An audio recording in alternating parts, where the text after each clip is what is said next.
Hey everyone, in today's video I'm going to be talking about the high sensation seeking, highly sensitive person, or HSS HSP for short.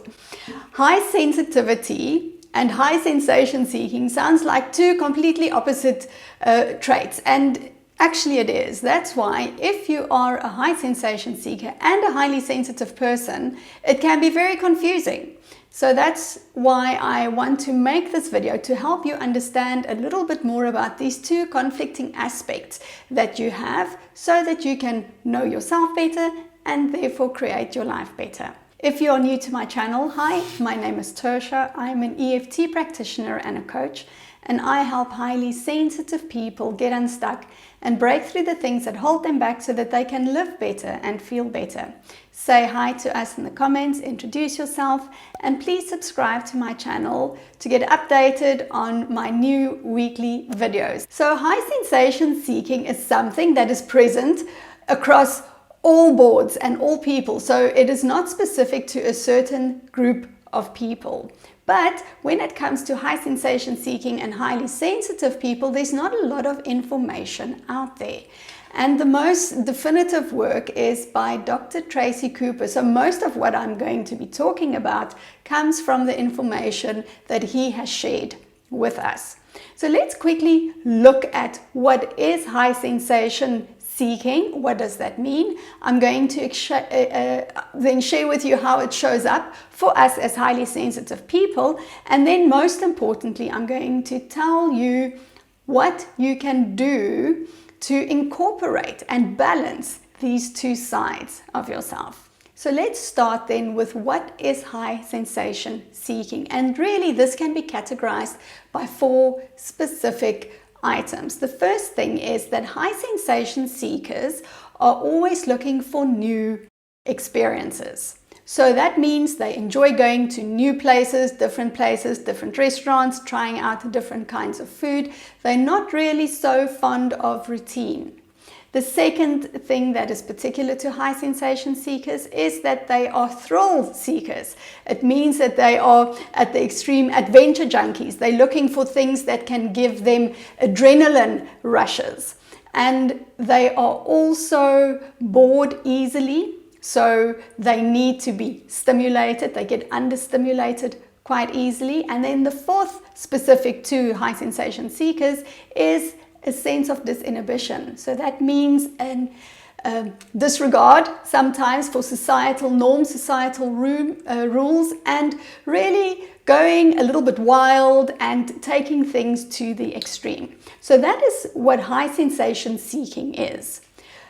Putting that onto highly sensitive people, all of these specifics are present for highly sensitive people, where the difference is that our risk-taking is not so intense. So we will participate in things that has a very low risk factor. So we don't really risk ourselves, but we want that adrenaline stimulation, or that adrenaline rush. We want stimulation. We do disregard societal norms as long as it is going to be safe. And then finally, we enjoy experiencing new things. Now I have 5 signs that I want to tell you about. Obviously there are many more. These are the top 5 that I want to share with you of how you can tell that you are an HSP HSS. The first is that you will rather be active than lying on the couch. You might feel the need to just vegetate on the couch, or just vegetate because you are feeling exhausted, but you can only do this for a little while, and then you have this yearning and this need to be active and to do something and to go out or to create and just to move. So that can be one of the first signs. The second sign is that you value freedom above everything else. Freedom is a core value for you. You don't like being told what to do. You don't like being told how to think. And you like to make your own rules. And again, this is where some of that disinhibition comes in. The third sign is that you enjoy experiencing new things. So while on a lot of the HSP blogs, they'll talk about have this set routine, make sure that you always know what is going to come next. if you are a high sensation seeker, the idea of always knowing what is coming next is terribly boring. You want to experience different things, you want to try out new things, and you actually feel kind of depressed and sluggish if you have the same repeating routine every day. But having said that, it is important for our brains not to get overstimulated by not having too many different new experiences all the time. So again, we need to find that balance. Now, the fourth sign rather of what it is like to be a high sensation seeker and a highly sensitive person is that your moods can be quite extreme. There's no middle ground. So you can be very euphoric, and then you could be very down in the dumps and very low. And there's no golden middle ground. It's either way up there or way down here. And that can also be confusing, because when you don't know about yourself that this is possibly because you're a high sensation seeker and a highly sensitive person, you could think that there's really something wrong with you because you don't have a measured emotional response. You get excitable very quickly, and then you can also feel sad and affected by the world around you very quickly. And that is actually then the fifth sign, is that you get excitable very quickly and you are very keen to start things. You don't need to wait too long to decide and to make a decision. Sometimes, or most of the times, it's very easy for you to first take action and then you might break and reflect, whereas typically for highly sensitive people, a lot of times it's explained that we are very deliberate.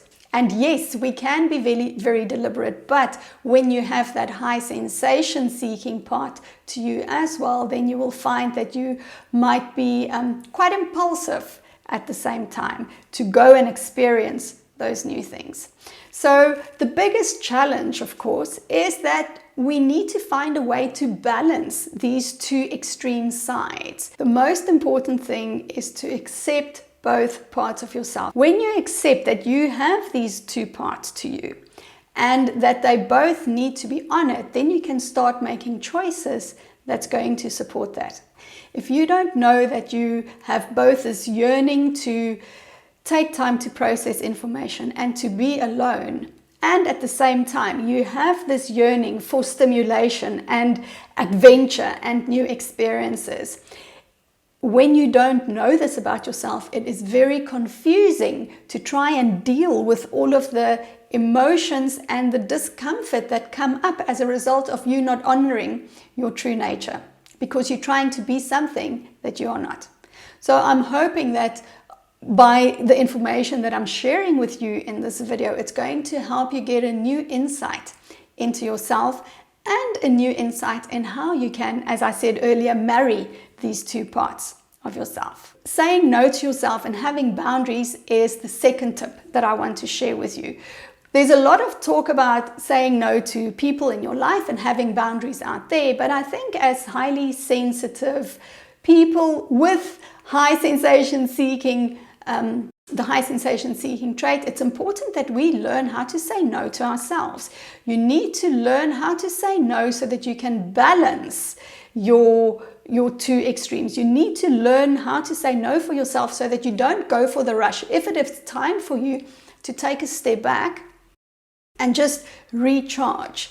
A lot of times when we are, and this is especially when we're extroverted, because you can be a high sensation seeker and introverted. So it doesn't mean that you must be extroverted if you are a highly sensitive person and a high sensation seeker. It's both introverts and extroverts. But as an extrovert, you run the risk of never stopping, never slowing down, always surrounding yourself with people and action and activity. And you need that time to process. You need that downtime, otherwise you're going to crash and burn. So learn how to say no for yourself, and you can only do that when you know what your triggers are. And then the last tip that I can give to you is to stop hiding your sensitive nature. And again, this is something that I think comes easier for extroverted HSPs.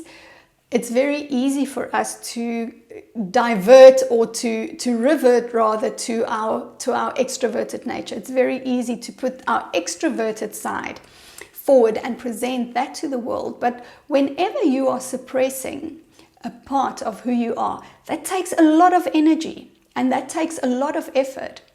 And often we feel exhausted and we feel drained and we feel like we cannot function properly in the world because we are suppressing so much of our true nature, because we are hiding and denying so much of who we really are.